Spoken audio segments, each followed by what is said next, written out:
छात्रों और मित्रों, विद्यार्थियों, लिखा हुआ अपने बाप का कटु सत्य है। इससे पहले हमने आपको एंडोमेम्ब्रेन सिस्टम के बारे में बताया था, जिसमें आपके 4 घटक थे: endoplasmic reticulum, Golgi apparatus, lysosome और वैक्यूल। ये चारों जो हैं एक दूसरे से फंक्शनली कहीं ना कहीं जुड़े होते हैं और बहुत ही इम्पोर्टेंट जो है सेल के स्ट्रक्चर के अंदर जो है कार्य करते हैं। ठीक है, बहुत बहुत धन्यवाद, नमस्कार। और ले चलते हैं आपको एक नई दुनिया एंडोप्लाज्मिक रेटिकुलम की। आपको पता है एंडोप्लाज्मिक रेटिकुलम जो है ये सेल के अंदर इंट्रासेलुलर नेटवर्क है ट्यूब्यूल का। ये आपस में जुड़ करके जो है काफ़ी एरिया जो है साइटोप्लाज्म का जो है एक एनवायरनमेंट बनाता है। ठीक, जो अंदर की तरफ जो है एक साइटोप्लाज्म से अलग हिस्सा करके ल्यूमेन बना करके आपके फंक्शनल एस्पेक्ट को योगदान देता है। ये एंडोप्लाज्मिक रेटिकुलम का मतलब ही है कि एंडो का मतलब इनसाइड द सेल और रेटिकुलम का मतलब होता है नेटवर्क। तो बहुत सारे ट्यूब जो होते हैं ये आपस में पूरे जुड़ करके पूरे सरफेस में फैल करके आपका काफ़ी increase surface area, biochemical area function का बढ़ा देते हैं। और इनके जो है सबसे बड़ी बात यह है कि ये 2 तरह के हो सकते हैं, या तो स्मूथ वॉल और या आपका रफ। तो अगर ये स्मूथ है तो इसका मतलब है इनके सरफेस के ऊपर कोई चीज़ नहीं है, अर्थात राइबोसोम नहीं है। और अगर इसके ऊपर राइबोसोम लगे हुए हैं तो आप उसको रफ कहेंगे।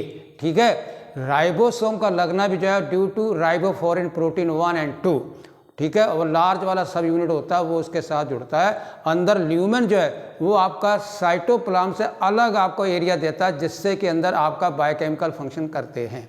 ठीक है, और स्मूथ वाला जो है वो आपका अलग फंक्शन करता है। तो दोनों जो हैं काफ़ी जो है फंक्शनली एक दूसरे से डिफरेंट होते हैं। तो आज हम आपको लेके जा रहे हैं एंडोप्लाज्मिक रेटिकुलम की तरफ। देखिए गौर से कि endoplasmic reticulum network of membrane inside the cell, यानी इंट्रासेलुलर स्ट्रक्चर जो है सेल ऑर्गेनली बना हुआ है, या नेटवर्क को आप रेटिकुलम भी कहते हो। ठीक है, डायग्राम आप जरा देखें तो ये आपका न्यूक्लियस है। ठीक है, तो न्यूक्लियस की जो आउटर मेम्ब्रेन जो है वो आपकी कंटिन्यूअस है, आकर कर डिवाइड देती है, रीडिवाइड करके तमाम सारे जो है ट्यूबुलर स्ट्रक्चर फिंगर लाइक अंदर साइटोप्लाज्म के अंदर बनाता है। तो इस तरह से आप देखते हैं कि आप इस तरह नेटवर्क बन जाता है। तो मैंने यहाँ पर आपको दोनों डायग्राम बना के कोशिश की है कि ये देखिए जो RER है उसके ऊपर सरफेस पर जो आपके राइबोसोम लगे हुए छोटे छोटे, और जो स्मूथ एंडोप्लाज्मिक रेटिकुलम है उसके ऊपर सरफेस पर कोई भी ER नहीं लगा हुआ है। अभी थोड़ी देर पहले मैंने आपको बताया था कि ये राइबोसोम जो होते हैं सरफेस के ऊपर जो है बड़ी सब यूनिट लगी होती है और फिर सब देते हैं। तो यहाँ पर जो है राइबोफोरिन प्रोटीन, ठीक है, ये देखिए 1 और 2, ये 2 प्रोटीन होते हैं जिससे कि आपका राइबोसोम इसके साथ जुड़ा हुआ होता है। ऐसा नहीं जाए आपको वहाँ लगा दिया। ठीक है, अब जरा देखिए ये network of tiny tubular structure, ठीक, स्कैटर्ड फैला हुआ होता है पूरे साइटोप्लाज्म के अंदर। ठीक है, जैसे किसी शहर की सड़कें फैली होती हैं, इसी तरह से जो है ये भी आपका साइटोप्लाज्म के अंदर फैला होता है।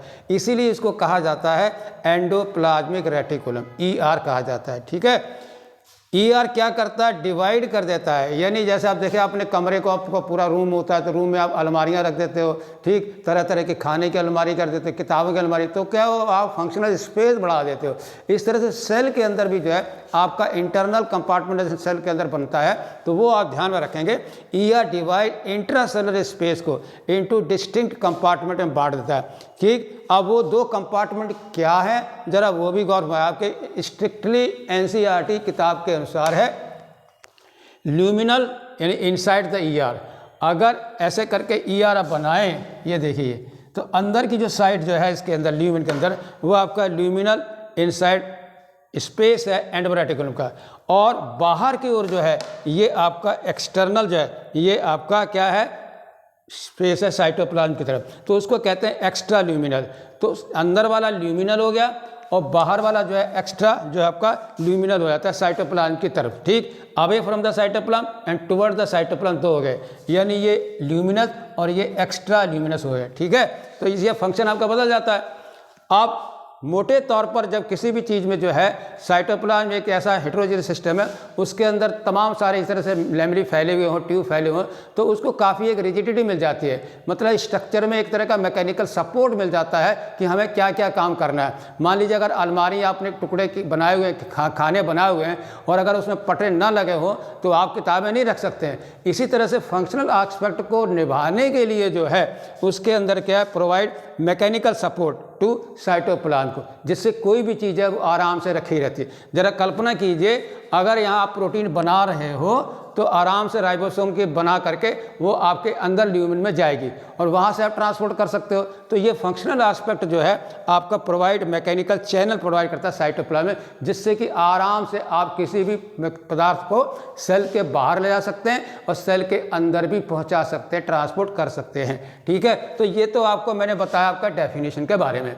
अब थोड़ा और आगे बढ़ते हैं, कितनी तरह का ईआर हो सकता है, तो वो आपको दिखाया मैंने 2 तरह का होता है। ठीक है, उसमें आपका एक है आरईआर और दूसरा आपका SER. On the basis of presence और एब्सेंस ऑफ राइबोसोम, यानी राइबोसोम की उपस्थिति और अनुपस्थिति के आधार पर ईआर को आप 2 टुकड़ों में बांट सकते हो। जिसे पहले वाले को आप कहते हो आरईआर, जिसे कहते हैं रफ, दूसरे वाले कहते हो स्मूथ यानी चिकना। आप खुद पूछो क्यों? रफ का मतलब है जिसके ऊपर कोई चीज़ रखी हुई है, खुरदरा है। ठीक है, और स्मूथ का मतलब जिसके ऊपर कुछ भी नहीं है। तो इसलिए जो है अगर उपस्थित कोई चीज़ है तो रफ होता है और अगर नहीं है तो स्मूथ होता है। लेकिन क्या चीज़ है वो आपका द स्मॉलेस्ट सेल ऑर्गेनेली यानी राइबोसोम नॉन मेम्ब्रेनल, वो आपका राइबोसोम जो है इसके सरफेस पर जुड़ा हुआ होता है। जैसा मैंने दिखाया था, ये देखिए सरफेस पर राइबोसोम ये लगे हुए, this all black structures are ribosome. ठीक है, तो राइबोसोम जब ईआर से जुड़ा होता है तो ऐसे ईआर को हम आरईआर कहते हैं, यानी फंक्शनल इसका एस्पेक्ट बढ़ जाता है। अब ये प्रोटीन सिंथेसिस नहीं कर सकता, क्यों? क्योंकि इसमें आप साफ देख रहे हैं कि राइबोसोम एब्सेंट है। ठीक है, अब जरा यार देखिए यहाँ पर जो है किस तरह से इन दोनों के अंदर जो है कितना फ़र्क होता है फंक्शन में, ज़रा देखिए। ठीक, रफ जो होता है अकर इन सेल, ऐसे सेल में होता है जहाँ की आपका एक्टिवली सक्रिय प्रोटीन की ज़रूरत होती है। आपके लीवर में है, ठीक है, और आपके एपेक्स पर जहाँ पर सेल की डिवीज़न हो रही है, जहाँ बनाया जा रहा है, कोई प्रोटीन बनानी है, तो वहाँ पर जो है ये बहुत ही अकर इन सेल एक्टिवली प्रोटीन सिंथेसिस में जो इन्वॉल्व होते हैं। ठीक है, इस तरह से जो है इसका मेन फंक्शन जो है आपका क्या है, आपका प्रोटीन सिंथेसिस है। ठीक है, और इसके साथ साथ ये एक और प्रोटीन सिंथेसिस भी है और आपका ग्लाइकोसिलेशन भी है। ग्लाइकोसिलेशन का मतलब ही क्या है, एडिशन ऑफ कार्बोहाइड्रेट, यानी ओलिगोसैकेराइड जो होते हैं, कोई पॉलीपेप्टाइड चेन बनती है तो उसके साथ उसको जोड़ देते हैं। अगर आपने इसको लिपिड के साथ जोड़ा तो आप ग्लाइकोलिपिड कहोगे, अगर आपने प्रोटीन के साथ जोड़ा तो आप कहोगे ग्लाइकोप्रोटीन। इसका मतलब क्या है कि कार्बोहाइड्रेट का लिपिड के साथ या प्रोटीन के साथ जुड़ने को ग्लाइकोसिलेशन कहते हैं। तो ये भी इसका एक फंक्शन है। इसके बाद एसईआर का जरा गौर फरमा के देखिए, सिंथेसिस ऑफ लिपिड यानी लिपोजेनेसिस भी जो है वो आपका मेन फंक्शन किसका, एसईआर का। तो ये आपको याद रखना है। स्टीरॉयड हार्मोन होते हैं, ठीक है, आपको पता होना चाहिए, टेस्टोस्टेरोन है, ठीक है, एस्ट्रोजन है, तो ये जो आपके कहाँ बनते हैं, एसईआर में बनते हैं। इसके अलावा तीसरा बड़ा अच्छा फंक्शन है स्टोरेज ऑफ कैल्शियम। आपको पता है मसल के अंदर कॉन्ट्रैक्शन बिना कैल्शियम के नहीं हो सकता है, इसलिए वहाँ पर जो है स्पेशली जो है सार्कोप्लाज्मिक रेटिकुलम जो है वो कैल्शियम आयन को स्टोर करके रखता है, जिसके कारण आपका मसल का कॉन्ट्रैक्शन होता है। तो रिमेंबर, लिपोजेनेसिस कहाँ हो रही है, एसईआर में हो रही है। स्टीरॉयड हार्मोन कहाँ बन रहे हैं, एसईआर में बन रहे हैं। स्टोरेज ऑफ कैल्शियम कहाँ हो रहा है, एसईआर में हो रहा है। जो चौथा देखिए क्या है, डिटॉक्सिफिकेशन, यानी जो हार्मफुल जहरीले पदार्थ होते हैं उनको जो है कम टॉक्सिक करना है, तो वो डिटॉक्सिफिकेशन होता है, किसका, ड्रग्स का भी, और साथ साथ पॉइजन से भी जो है आपका सेल को बचाता है। इस तरह से एंडोबेलर reticulum very important cell organelle है जो पूरे साइटोप्लाज्म फैल करके आपके मेनली प्रोटीन सिंथेसिस, लिपोजेनेसिस और steroid synthesis hormone, storage of calcium. Okay, thank you very much.